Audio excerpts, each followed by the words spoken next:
Senhor esteja convosco. Ele está no meio de nós. Proclamação do Evangelho de Jesus Cristo, segundo Lucas. Glória a vós, Senhor. Naquele tempo, Jesus levou consigo Pedro, Tiago e João e subiu à montanha para rezar. Enquanto rezava, seu rosto mudou de aparência e sua roupa ficou muito branca e brilhante. Eis que dois homens estavam conversando com Jesus. Eram Moisés e Elias. Eles apareceram revestidos de glória e conversavam sobre a morte que Jesus iria sofrer em Jerusalém. Pedro e os companheiros estavam com muito sono. Ao despertarem, viram a glória de Jesus e os dois homens que estavam com ele. E, quando estes homens se iam afastando, Pedro disse a Jesus: Mestre, é bom estarmos aqui. Vamos fazer 3 tendas, uma para ti, outra para Moisés e outra para Elias. Pedro não sabia o que estava dizendo. Ele estava ainda falando quando apareceu uma nuvem que os cobriu com sua sombra. Os discípulos ficaram com medo ao entrarem dentro da nuvem. Da nuvem, porém, saiu uma voz que dizia: Este é o meu filho, o escolhido. Escutai o que ele diz. Enquanto a voz ressoava, Jesus encontrou-se sozinho. Os discípulos ficaram calados e naqueles dias não contaram a ninguém nada do que tinham visto.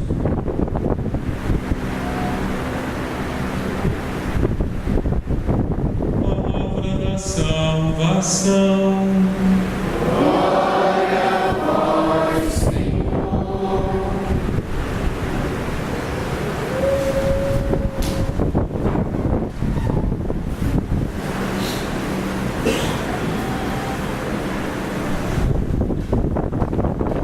Meus irmãos e minhas irmãs,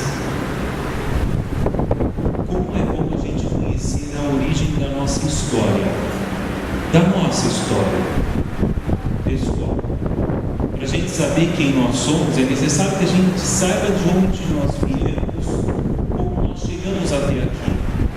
Existe um versículo que para mim é muito bonito, da carta de São Paulo aos Gálatas, que diz que Jesus, na plenitude dos tempos, o texto é assim: na plenitude dos tempos, Deus enviou o seu Filho, nascido de uma mulher, nascido sujeito à lei. Então ele tem um resumo, de certa forma, uma intuição da história da salvação. Na plenitude dos tempos, quer dizer, no auge dos tempos, Deus enviou o seu Filho. O ponto culminante da história da salvação aconteceu com a encarnação, morte e ressurreição de nosso Senhor Jesus. O ponto culminante. O ponto posterior desse cume é a nossa história, a história da igreja, daqueles que se confiaram pela fé em Jesus Cristo e pela fé se tornaram filhos de Deus, filhos do Filho. Ele é o Filho único e nós, pelo batismo e pela fé que temos, nos tornamos filhos de Deus também. O ápice foi com Jesus Cristo e essa história continua no tempo da igreja. Mas existiram, na verdade, capítulos anteriores, uma etapa anterior. E essa etapa anterior, olha que interessante, capítulo, as primeiras linhas dessa etapa anterior, nós ouvimos descrito na primeira leitura. A primeira leitura que foi proclamada hoje é o início da nossa história de homens e mulheres crentes, de homens e mulheres que vivem da fé e pela fé. Abraão foi o primeiro homem creu, que acreditou em Deus. Abraão foi aquele que depositou sua confiança em Deus, que entrou na sua história para que fizesse história junto com ele e essa história nos alcançasse hoje. Olha que interessante. E aí nós vamos agora mergulhar nessa primeira leitura e entendermos a importância desse primeiro momento em que Deus se coloca em movimento. Deus vem ao encontro. Aqui a gente já aprende. Não foram os patriarcas, não foram os profetas, também não somos nós que vamos ao encontro do Senhor. Pelo contrário, Ele nos alcança, Ele vem ao nosso encontro. E Deus vem, o Senhor vem ao encontro de Abraão e o chama para fora. O Senhor diz aí, descrito na primeira leitura, o Senhor conduziu Abraão para fora. Abraão estava em casa, ele habitava em tendas. Abraão era um chefe de um clã nômade que andava, que circulava por aquelas redondezas. Ele estava na sua comodidade. Abraão estava na sua zona de conforto. Abraão estava ali belo e tranquilo na sua casa, como às vezes a gente fica, mas Deus entra na sua história e chama para fora. Sai, vem para fora. Aqui um outro ensinamento. Quando o Senhor entra na nossa vida, Ele entra para fazer barulho, entra para desestruturar a gente, entra para mexer com os nossos conceitos e nossas seguranças, entra para fazer com que a gente se movimente, entra para que a gente saia no sentido da nossa zona de conforto e assuma responsabilidades. Porque foi o que aconteceu com Abraão. Quando Deus chama Abraão para fora, vem para fora, Ele lhe convida: filho, olha só, era noite, provavelmente ele estava dormindo, estava ali meio que sonado. Vem para fora, olha as estrelas do céu. Você pode contá-las, diz o Senhor. Incontáveis são as estrelas do céu, incontável será a tua descendência. Teus filhos, a chuva cai, não tem problema. O sol pode cair a luz. A AMPA tem que honrar nosso compromisso de pagamento. Nós pagamos. Como todos nós. O problema é que eles não honram o compromisso deles com outras redes, e fiações. Enfim. Abraão, então, Deus promete a ele: olha, a sua descendência vai ser maior e mais numerosa. Vai respingar um pouquinho aqui, porque não fecha essas janelas também, tá bom? O vento, então refresca um pouquinho. Infelizmente, tá aí. Vamos estender as mãos e pedir dinheiro, para a gente reformar a nossa igreja. As janelas que a gente não fecha e tudo, mas essas estão empedradas. A gente fecha os olhos e imagina: se não tivesse os muros, se não tivesse o teto, e se não fosse a nuvem de chuva que cai agora, e se a AMPA hoje realmente não passe com seu compromisso e todo Itaipuaçu ficasse no escuro, e a gente olhasse para o céu, aquele céu estrelado que a gente não vê porque a gente está no smartphone, porque a gente está no telefone, porque a gente está com a luz acesa dentro de casa e não sai para fora. Se a gente fechasse os olhos e imaginássemos esse céu estrelado, e Deus falando: olha, Abraão, a tua descendência será mais numerosa que as estrelas do céu. Descreve então o autor do livro de Gênesis: Abraão teve fé no Senhor e considerou isso como justiça. Ele acreditou na promessa. Ele acreditou na promessa. Abraão, a partir de então chamado de Abraão, é chamado Pai na fé. O nosso Pai na fé. o primeiro que acreditou na promessa e na experiência com Deus na história. O primeiro que deu um passo na fé. O primeiro que, não vendo nada, não experimentando seguranças nenhuma, aliás, sendo incomodado na sua zona de conforto, acreditou em Deus e acreditou e viveu segundo aquilo que o Senhor lhe pediu. Diz aí a sabedoria popular que filho de um peixe, peixinho é. Ora, se Ele é o nosso Pai na fé, como deveria ser a nossa experiência de fé?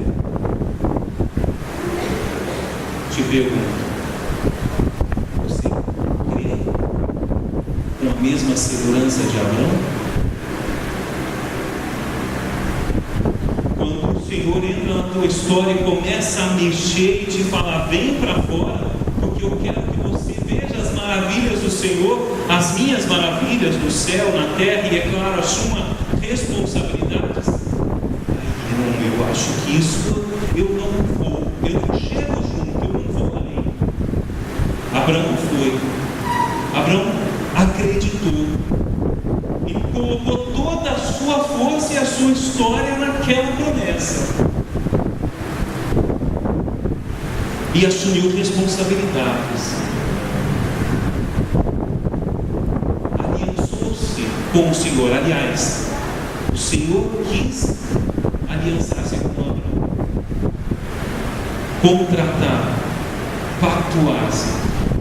Hoje em dia, os pactos, os contratos são apenas assinados e no cartório são corroborados ali pelo escrivão, assinados ali pelo escrivão.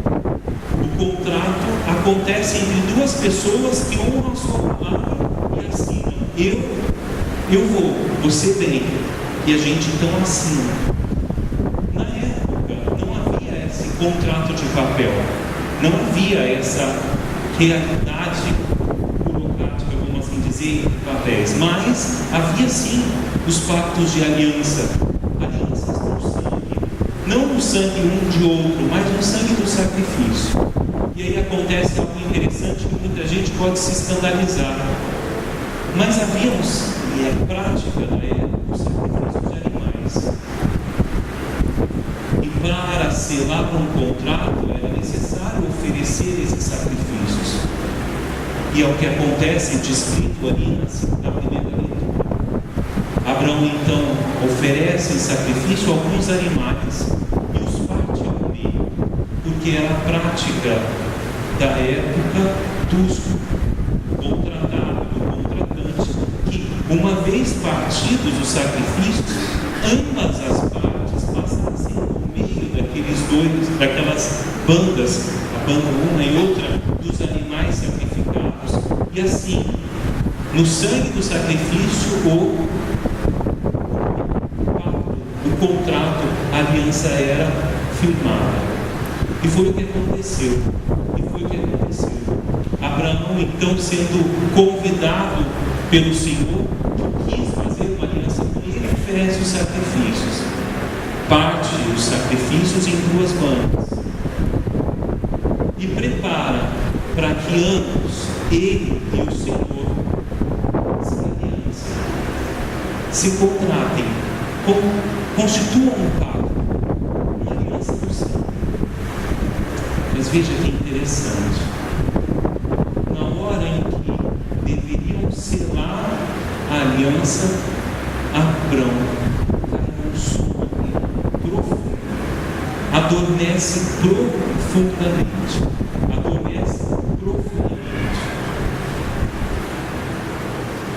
E o que Deus faz? Ele, como a gente ouviu descrito ali, ele passa por entre o sacrifício e sela a aliança, independente da fidelidade de Abraão.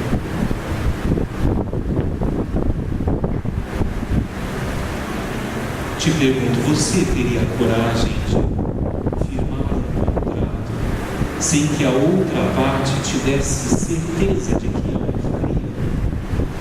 o honraria? Você teria coragem, você teria a segurança de firmar, assinar um contrato sem que o outro pelo menos fosse calçado por um fiador? Para você ter a segurança de que a outra parte vai honrar o seu compromisso? Você faria isso? Sim ou não? Faria? Sim ou não? Sim ou não? A gente não faria, mas Deus fez por nós. Olha que interessante.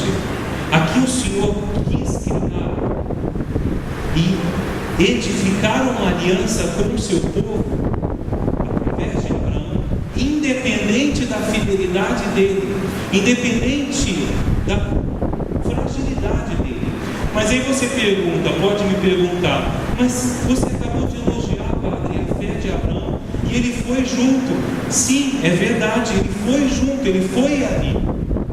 Mas assim como a gente, ele também, quantas vezes a gente diz, eu creio, Senhor, eu vou te seguir, eu vou me dar 100%, mas a gente titubeia. E quantas vezes a gente passa períodos inteiros no sono da falta de fé. A gente adormece e aí a gente deixa de ir à igreja, a gente deixa de fazer as nossas orações, a gente deixa tudo.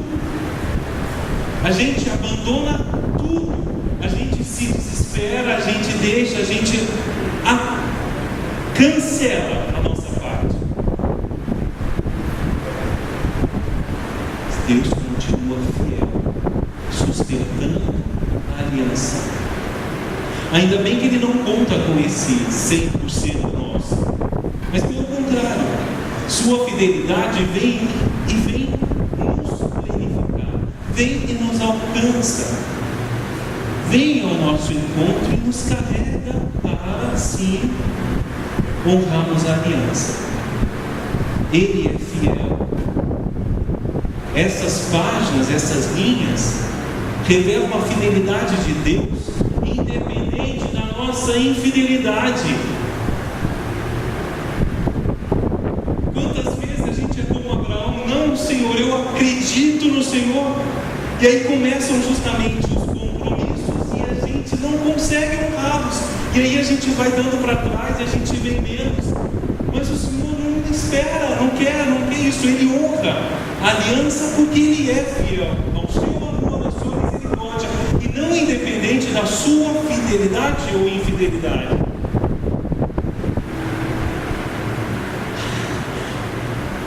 Que bom então, Senhor.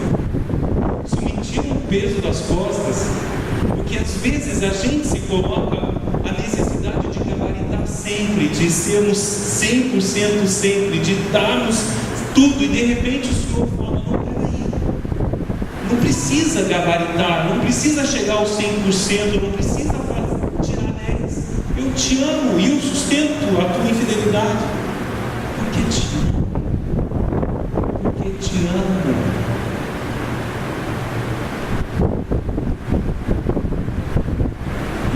Eu, Padre Daniel, sou um sacerdote feliz para cada um. Sou completo. Eu acho que eu não seria outra coisa no mundo. Não seria. Não sei, me sinto à vontade. Eu acho a melhor coisa que existe. Mas se eu soubesse a responsabilidade, os compromissos da vida sacerdotal antes de ser ordenado padre e das minhas limitações como sacerdote, eu acho que eu não teria coragem de assumir isso aqui. Mas ali, na minha juventude, eu fui com Abraão, eu vou, assumo. E nas minhas lacunas, nos meus não 100%, eu vejo a misericórdia do Senhor me carregando para chegar ao 100%. Sim, é verdade, a responsabilidade de Abraão, como a cada um de nós que somos chamados, eu não consigo dar 100%, não importa, mas ser deu o seu 60%, você deu o seu 80%, você deu o seu 20%, não importa, o Senhor vai completar com os 80% dele, Ele vai completar com os 40% dele, Ele vai levar até os 100% para honrar a sua aliança, Ele vai nos carregar nos braços, porque Ele é fiel e não conta sobre a nossa fidelidade ou infidelidade.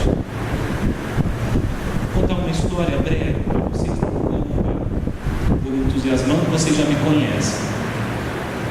Mas eu partilho a história de uma senhora em Cachoeira de Macacu, minha amiga, que hoje já está, coitada, muito ausente por causa da sua doença de Alzheimer. Cileia é o seu nome. Cileia era uma mulher de fé. Uma mulher de fé. Aprendi muito com Cileia. Cileia acompanhava, ela me levava aos doentes, a gente andava pelas capelas de roça, ela estava sempre comigo. Por causa desse tempo, fomos ganhando amizade, aprofundando e ganhando intimidade. Ela então foi me confidenciando a sua vida. Cileia foi casada, sabia do seu compromisso e da sua aliança matrimonial, mas infelizmente o seu esposo não. Infelizmente o seu esposo não. Em determinado momento na sua história matrimonial, seu esposo decidiu trocá-la por uma pessoa mais nova. A história que a gente conhece, né? E aí? Constituiu família com uma outra pessoa. Quando esse senhor ficou enfermo, doente, bastante doente, aquela segunda mulher não chegou junto. Cileia foi lá, levou o esposo para casa, cuidou do esposo, até a hora em que a promessa deveria ser desfeita, até que a morte o separe. Ela entendeu essa aliança de Deus com a humanidade. Ela viveu o sacramento do matrimônio carregando, e de fato carregando, porque ele ficou tão doente por causa do câncer, que realmente Cileia carregou o seu esposo até o final. Deus age assim. Na aliança que ele fez com Abraão e que ele confirmou em várias épocas da história da salvação e culminou com Jesus Cristo, ele nos no braço, não dependendo de nós, dos nossos 100%, dos nossos compromissos ou descompromissos. Ele veio ao nosso encontro e nos carregou para honrarmos, e nos carrega para honrarmos a Deus. Mas eu repito, mesmo sabendo da sua fidelidade, mesmo sabendo desse amor e misericórdia que Ele tem por nós não podemos ficar dentro da tenda, lânguidos, moles, tranquilos, esperando o mundo passar. É necessário sair para fora, é necessário encontrar-se com o Senhor, é necessário ser homem o suficiente para falar: não, eu vou. Eu sei que de repente eu não vou chegar a 100%, mas eu não vou fugir da responsabilidade, como Abraão fez, que acreditou e foi até ali. Quando o sono veio, Deus veio carinhosamente, lhe honrou e levou ao 100% a aliança que fizeram. Sejamos homens de fé, caros homens aqui presentes. Sejam mulheres de fé, queridas mulheres aqui presentes.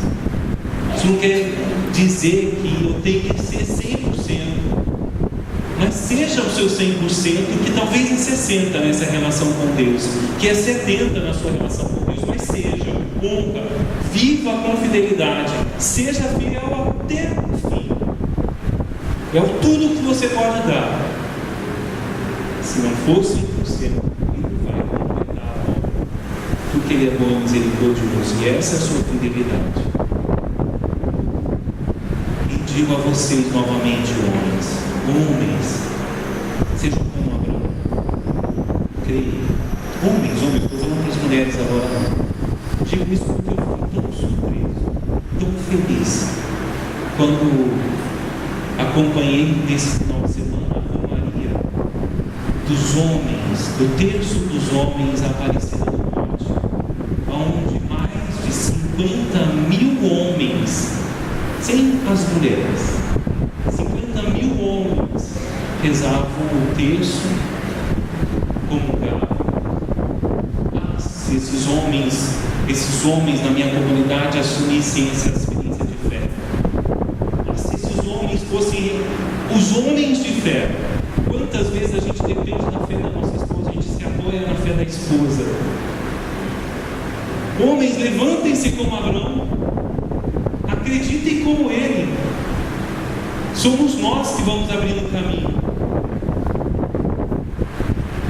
As mulheres, é claro, vivam essa de fé da mesma forma, mas eu não gostaria de passar essa homilia sem exortar para o seu homem como Abraão, para ser um pai na fé, para o seu filho, para a sua filha, para a sua vizinhança, para a nossa comunidade. E se a tua experiência de fé te leva até os 80, vai até os 80, porque a graça de Deus, que bom, vem e completa a obra em mim começar. Creio em Deus Pai Todo-Poderoso,